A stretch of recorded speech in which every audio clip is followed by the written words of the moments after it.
Bank A offers 6% interest rate per annum compounded half yearly. Okay. Bank B and C offers simple interest, but the annual interest rate offered by Bank C is twice that of Bank B.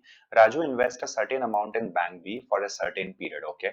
तो हम राजू की बात कर रहे हैं और bank B की बात कर रहे हैं पहले लेट्स से कि जो उसने अमाउंट इन्वेस्ट किया वो पी रुपीस था राइट और जो जितने टाइम पीरियड के लिए इन्वेस्ट किया that was T time right and Rupa invest 10,000 rupees in Bank C for twice that period. Okay, so Rupa invest करती है 10,000 rupees, right? And how much for how much time period? It is nothing but just double. Okay. Now the question says that the annual rate of interest offered by Bank C is twice that of Bank B. Okay.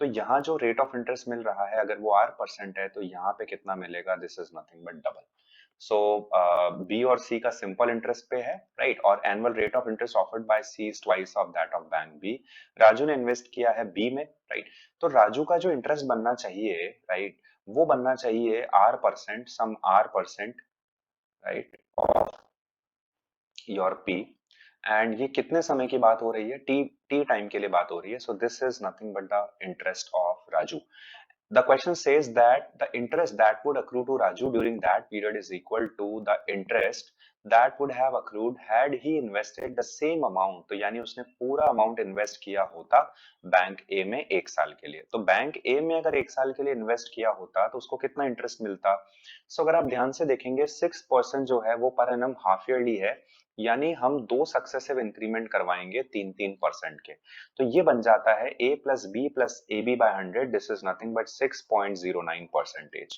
तो इसका जो interest होता ये होता 6.09% right this is something that we can understand तो यहां से अगर हम इसको सॉल्व करते हैं तो r इंटू टी की जो वैल्यू आती है ये वैल्यू आ जाती है 6.09 के बराबर right now the question says that the interest accrued in INR to Rupa will be what, right?